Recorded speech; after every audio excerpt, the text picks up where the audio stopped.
हम फिर से शुरू करते हैं हमारा ग्रामर का एक टॉपिक जिसका नाम है समास। समास में हमने समझा है कि समास 6 प्रकार के होते हैं। अगर पूछा जाएगा कि पदों की प्रधानता के आधार पर समास कितने हैं तो हम 4 समास कह सकते हैं, ठीक है, जिनमें से हम पढ़ चुके हैं अव्ययी भाव समास पहला, दूसरा हमने पढ़ा है तत्पुरुष समास, ठीक है। अव्ययी भाव समास में पहला पद प्रधान होता है क्योंकि ये पहले नंबर पे है, तत्पुरुष समास में दूसरा पद प्रधान होता है क्योंकि ये दूसरे नंबर पे है, और इसी का एक भेद है कर्मधारय समास, ठीक है। इसको हमने ये 3 जो समास हैं वो पिछली कक्षा में हमने पढ़े हैं, समझे हैं। और कर्मधारय का एक प्रकार है जिसका नाम है द्विगु समास, ठीक है। तो आज हम बात करेंगे द्विगु समास की। चौथा नंबर हमारा हो जाएगा द्विगु समास, ठीक है। तो 3 हम पढ़ चुके हैं, अव्ययी भाव, तत्पुरुष और कर्मधारय। बात कर रहे हैं द्विगु समास की। द्विगु शब्द बना है द्वि प्लस गु से, ठीक है। द्वि का मतलब 2 हो गया और गु मतलब गाय, 2 गाय।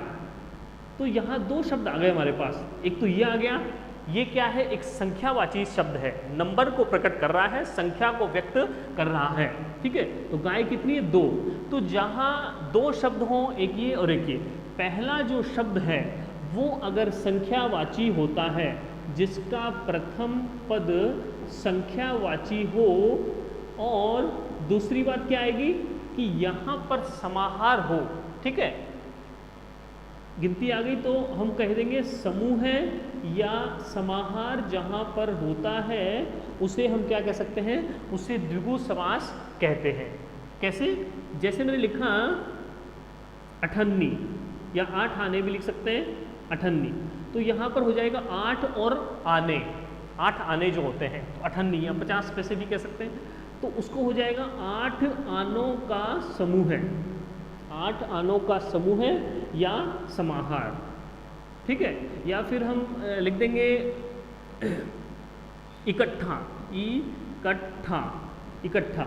तो यहाँ पर आ रहा है एक से बना है इकट्ठा, इसको हम समास विग्रह करेंगे एक जगह स्थित होना, एक जगह स्थित, ठीक है।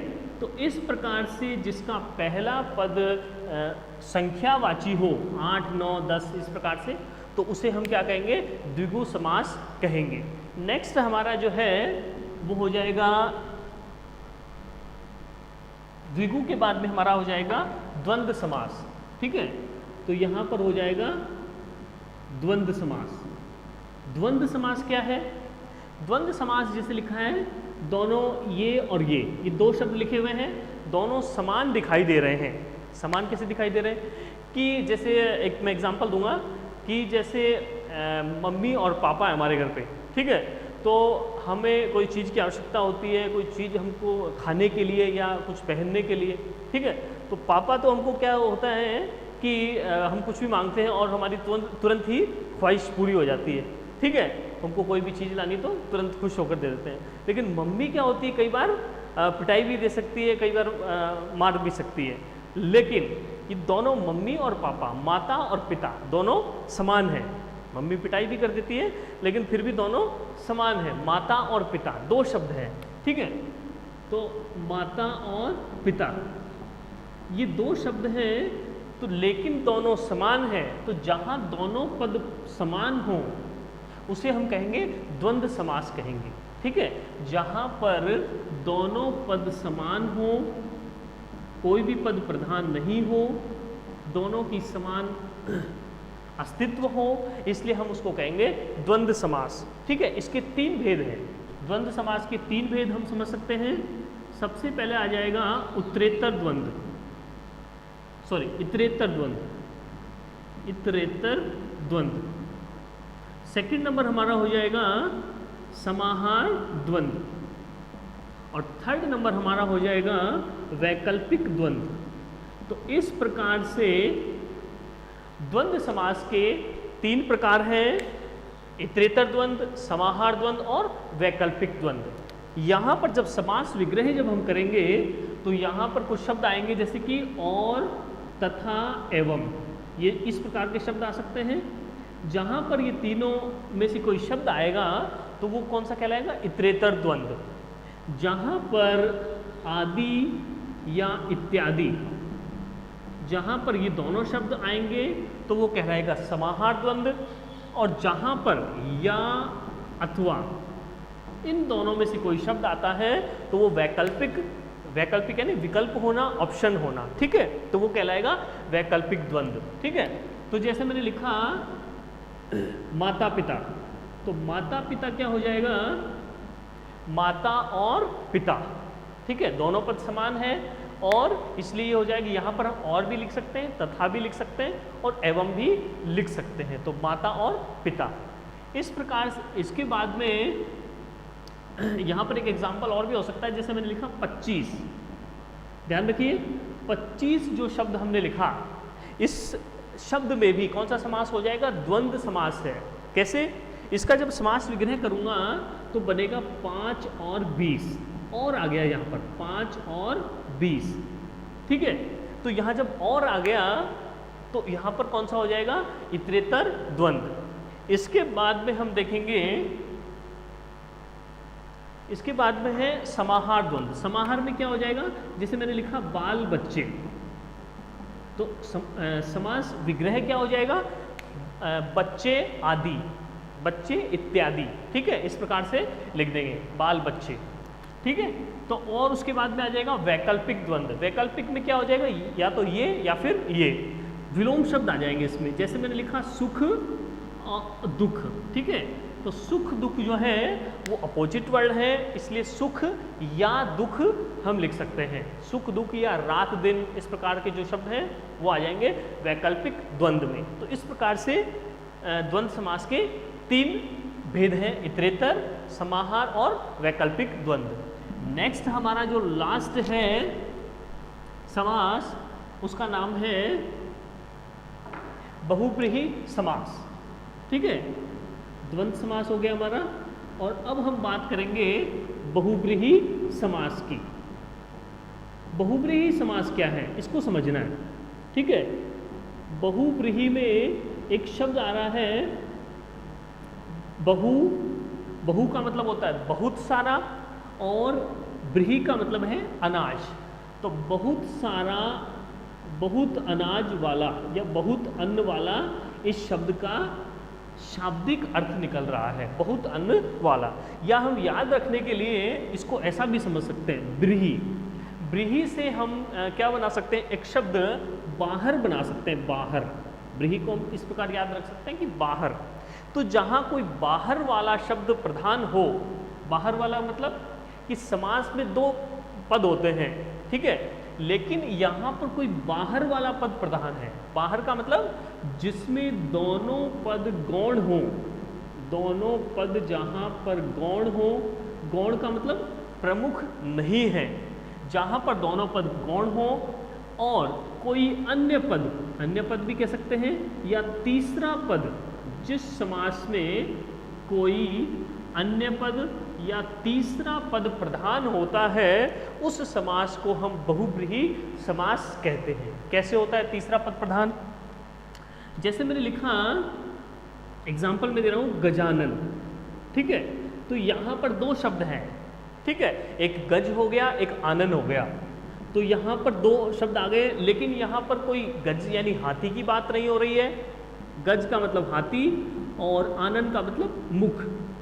तो यहाँ गज यानी हाथी की बात नहीं हो रही है, आनन यानी मुख की बात नहीं हो रही है। बात हो रही है जिसका गज के समान यानी हाथी के समान जिसका मुख है, अर्थात गणेश जी की बात हो रही है, एक विशेष बात हो रही है। और हाथी के जैसा मुख सबका नहीं है, किसी हम विशेष व्यक्ति की ओर संकेत करना चाह रहे हैं, इसलिए ये जो शब्द होगा यहाँ पर कोई अन्य पद प्रधान होगा, पहला भी नहीं होगा, दूसरा भी नहीं होगा। तो अन्य पद जब प्रधान होगा तो उसे हम कहेंगे बहुब्रीहि समास, ठीक है। और इसका समास विग्रह क्या हो जाएगा? गज के समान आनन है जिसका, गज के समान आनन है जिसका, अर्थात गणेश जी, अर्थात श्री गणेश, ठीक है। तो इस प्रकार से ये समास में क्या होता है कि यहाँ पर कोई अन्य पद प्रधान होता है। तो इस प्रकार से हमारे ये जो 6 समास हैं वो हमने समझे हैं। ठीक है, एक बार मैं फिर से रिवाइज कर देता हूँ कि जहाँ पहला पद प्रधान होगा और जिसका पहला पद अव्यय होगा वो अव्ययी भाव समास है, जिसमें दूसरा पद प्रधान होगा और जिसमें द्वितीय विभक्ति से लेकर सप्तमी विभक्ति का लोप हो जाएगा उसे तत्पुरुष समास कहेंगे, और जिसमें एक पद विशेषण हो दूसरा विशेष्य हो या फिर एक पद उपमान हो दूसरा उपमेय हो तो उसे हम कर्मधारय समास कहेंगे। और नेक्स्ट आता है द्विगु समास। द्विगु का मतलब जिससे नाम से ही पता चल रहा है, द्वि मतलब दो। तो जहाँ पहला पद संख्यावाची हो, काउंट करने वाला हो, गिनती हो, तो उसे हम कहेंगे द्विगु समास। यहाँ पर इन तीनों में दूसरा पद ही प्रधान होता है। अव्ययी भाव में पहला पद, इसमें दूसरा पद। बात आती है द्वंद्व समास। द्वंद्व समास का मतलब है ये और ये दोनों अक्षर सेम लिखे हुए हैं, तो जहाँ दोनों पद समान हो, समान अधिकार रखते हो दोनों पद, तो उसे हम द्वंद्व समास कहेंगे। और लास्ट हमारा है बहुब्रीहि। ब्रीहि का मतलब हमको ध्यान रखना है बाहर वाला। बाहर वाला कौन सा? अन्य या तीसरा पद जिसका प्रधान होगा वो बहुब्रीहि समास कहलाएगा। तो इसमें हमको क्या समझना है, दो तीन कुछ एग्जाम्पल हम लिखेंगे और हम बात करेंगे। जैसा कि मैंने लिखा निर्मल, ठीक है, तो यहाँ पूछा जाएगा कि कौन सा समास यहाँ पर है। क्वेश्चन आ गया कि निर्मल शब्द में समास का नाम बताइए और उसका विग्रह भी कीजिए। तो हम देखेंगे यहाँ पर आ रहा है निर शब्द आ रहा है, निर और मल दो शब्द हैं। तो निर आ गया, इसका मतलब ये उपसर्ग है, और जहाँ उपसर्ग आते हैं वो अव्ययी भाव समास होता है। तो हम इसको कह सकते हैं मल से रहित, मल का अभाव होना या मल से रहित होना। ठीक है, तो यहाँ हो जाएगा अव्ययी भाव समास। ठीक है, इस प्रकार से हम इसको करेंगे। लेकिन दूसरी बात ये समझने की भी है हमारी कि अगर कोई विशेष परिस्थिति हो तो वो बहुब्रीहि समास भी हो सकता है। ठीक है, इसको हम जैसे हम लिखें मल से रहित है जो, मल से रहित है जो अर्थात स्वच्छ, अर्थात स्वच्छ। अगर इस प्रकार से इसका समास विग्रह किया जाएगा, ठीक है, इस तरीके से किया जाएगा समास विग्रह, तो वो क्या कहलाएगा? वो हमारा हो जाएगा बहुब्रीहि समास। बहुब्रीहि समास का एग्जाम्पल ये हो जाएगा, ध्यान रखिए। ठीक है, तो इसमें ये एक ही शब्द में और दो समास हो सकते हैं, वो परिस्थितियों पर निर्भर करेगा। ठीक है, जैसे मैंने लिखा सिर दर्द, सिर दर्द, तो सिर दर्द एक सिंपल वर्ड है।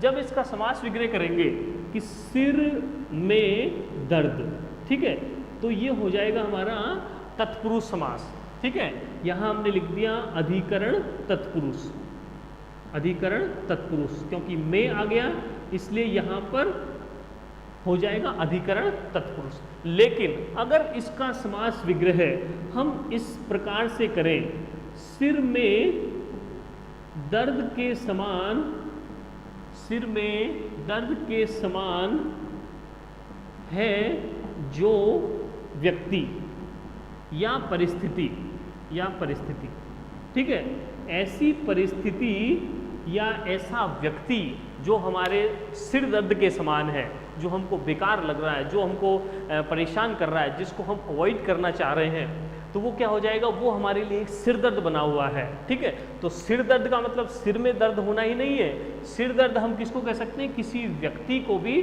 सिरदर्दी कह सकते हैं। तो अगर इस प्रकार से समास विग्रह हमने अगर किया तो वो हो जाएगा बहुब्रीहि समास।